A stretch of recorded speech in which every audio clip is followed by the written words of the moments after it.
क्योंकि ये first chapter का पार्ट 2 है, तो इस चैप्टर में सबसे पहले हम लोग क्या देखेंगे कि रेक्टिफायर का इंट्रोडक्शन पार्ट, कि इंट्रोडक्शन में रेक्टिफायर करता क्या है, what the function of rectifier, क्यों जरूरत है रेक्टिफायर का। उसके बाद इस रेक्टिफायर में क्या क्या कंपोनेंट्स यूज होते हैं, उस कंपोनेंट्स के बारे में डिटेल से पढ़ेंगे। उसके बाद हम लोग देखेंगे कि क्या क्या टाइप्स हो सकते हैं रेक्टिफायर्स का। तो रेक्टिफायर को समझने के लिए कि रेक्टिफायर का क्या यूज है, सबसे पहले हमें पढ़ना पड़ेगा रेगुलेटेड डीसी सप्लाई या फिर अडेप्टर। अडेप्टर कहे तो जो मोबाइल चार्जर होता है, अगर मान लीजिए हमें मोबाइल चार्ज करना है तो हमें क्या करना पड़ता है, हमें अपना एडेप्टर यूज करके मोबाइल चार्ज करना पड़ता है।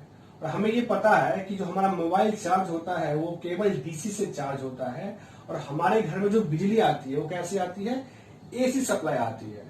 तो उसको क्या करना पड़ेगा, एसी सप्लाई को डीसी सप्लाई में चेंज करके हमें मोबाइल चार्ज करना है। एक पहली बात हो गई।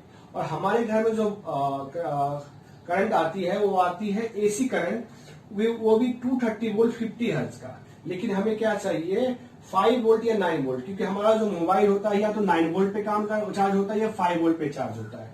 तो हमें क्या करना है, इस वोल्टेज को भी डाउन करना है और इस एसी को डीसी में भी कन्वर्ट करना है। तो हमारा मेन पर्पस क्या है, वोल्टेज को डाउन करना है और एसी को डीसी में कन्वर्ट करना है।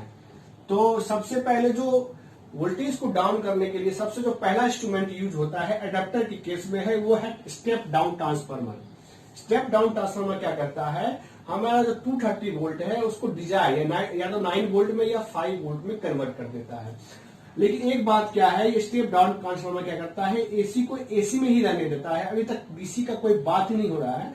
हमने क्या किया, बस ट्रांसफार्मर ने क्या किया, 230 वोल्ट को 9 वोल्ट या 5 वोल्ट में कन्वर्ट कर दिया। मेरा पहला मोटर तो चेंज हो गया कि हमें 230 वोल्ट से या तो 9 वोल्ट चाहिए या फिर 5 वोल्ट चाहिए, तो वो तो हमारा हो गया।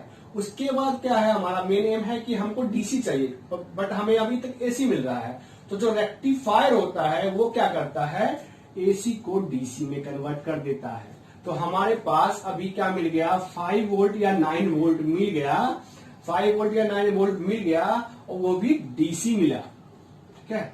अब क्या होता है, जो रेक्टिफायर का जो आउटपुट होता है वो बिल्कुल एग्जैक्ट डीसी नहीं होता है, वो होता है पल्सेटिंग डीसी।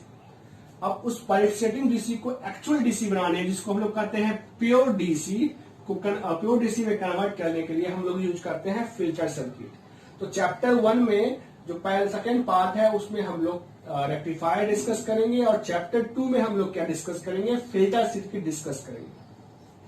तो इस क्लास का जो टॉपिक है वो है रेक्टिफायर। और रेक्टिफायर हम पूरे एग्जांपल से क्या कह सकते हैं, रेक्टिफायर क्या कर रहा है, वोल्टेज कन्वर्जन कर रहा है? नहीं, रेक्टिफायर वोल्टेज कन्वर्जन नहीं कर रहा है।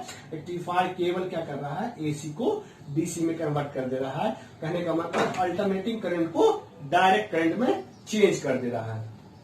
तो rectifier converts alternating current to direct current. ठीक है। तो जो रेक्टिफायर्स के जो कंपोनेंट्स यूज होते हैं उसमें क्या क्या यूज होता है, तो बेसिकली रेक्टिफायर्स में जो यूज होते हैं, जो मेन कंपोनेंट्स रेक्टिफायर का वो है डायोड। तो डायोड के बारे में हम लोग डिटेल से पढ़ेंगे। उसके बाद है रजिस्टर। रजिस्टर को हम एज ए लोड यूज करते हैं।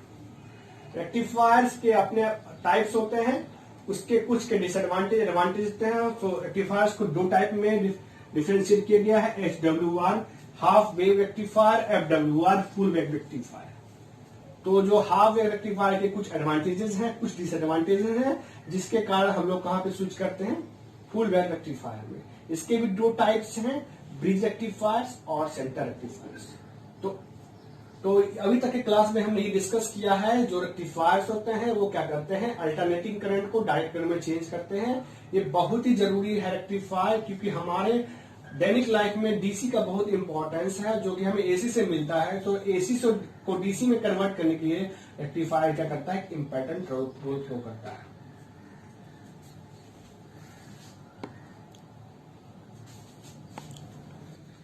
अब हम लोग डिस्कस करेंगे टाइप्स ऑफ रेक्टिफायर्स। तो पहला टाइप जो आता है रेक्टिफायर्स में आता है हाफ वेव रेक्टिफायर। तो रेक्टिफायर क्या करता है, अल्टरनेटिंग करंट को एसी को डीसी में कन्वर्ट करता है। तो कैसे half wave rectifier alternating current को डायरेक्ट करंट में चेंज करता है, ये देखना है। तो जो सबसे जो पहला कंपोनेंट यूज हुआ है हाफ वेव रेक्टिफायर में वो है डायोड।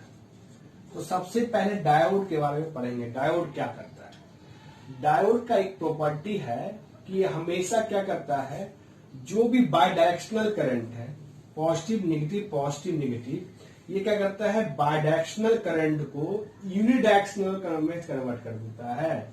बाय डायरेक्शनल करंट को यूनिडायरेक्शनल में कन्वर्ट कर देता है, पॉजिटिव नेगेटिव।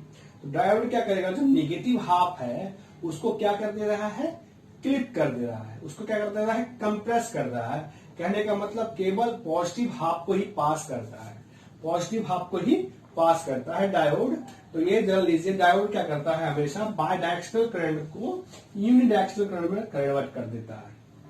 ये काम है डायोड का। अगर डायोड की बात करें तो डायोड जो है लीनियर डिवाइस नहीं है, ये क्या है, नॉन लीनियर डिवाइस है। नॉन लीनियर डिवाइस वो डिवाइस होते हैं जो ओम्स लॉ को फॉलो नहीं करते हैं।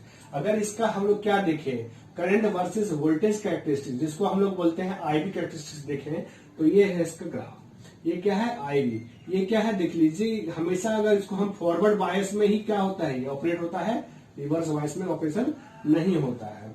तो हमेशा जो डायोड होता है वो क्या करता है, बाय डायरेक्शनल करंट को यूनिडायरेक्शनल करंट में चेंज कर देता है।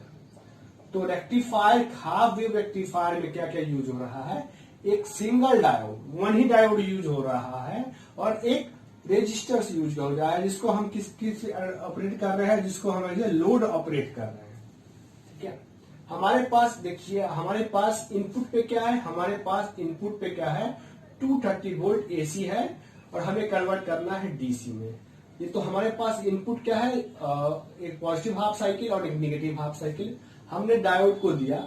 डायोड ने क्या किया, पॉजिटिव हाफ साइकिल को पास करने दिया, और नेगेटिव हाफ साइकिल को क्या कर दिया, कंप्रेस कर दिया, क्लिप कर दिया।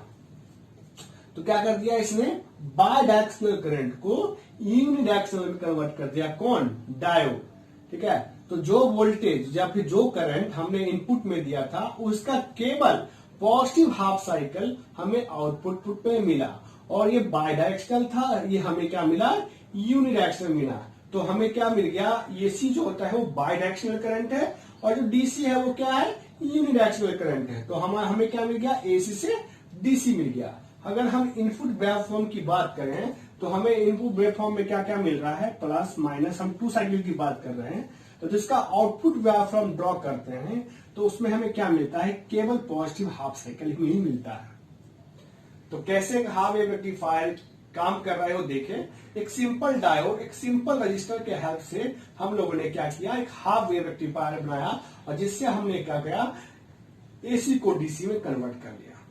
सबसे बड़ी बात क्या है, इसका जो एडवांटेज है क्या है, क्योंकि इसमें एक सिंपल डायोड, एक रजिस्टर यूज हो रहा है, तो इसलिए जो है इसका जो कॉस्ट है बहुत ही सस्ता है।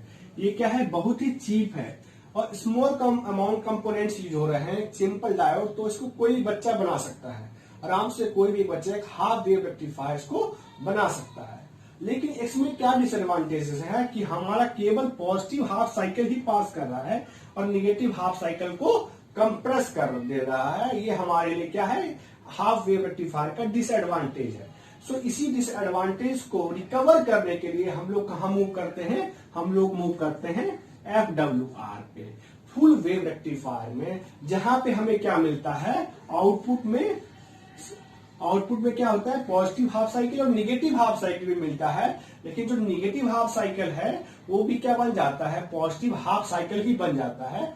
तो क्या है, एडवांटेज है फुल वेव रेक्टिफायर का ओवर हाफ वेव रेक्टिफायर, कि बोथ साइकिल के लिए हमें आउटपुट मिलता है। सो इस प्रॉब्लम को, इस लिमिटेशन को, हाफ वेव रेक्टिफायर को लिमिटेशन को रिकवर करने के लिए हम लोग पढ़ेंगे नेक्स्ट क्लास में full wave rectifier. Thank you.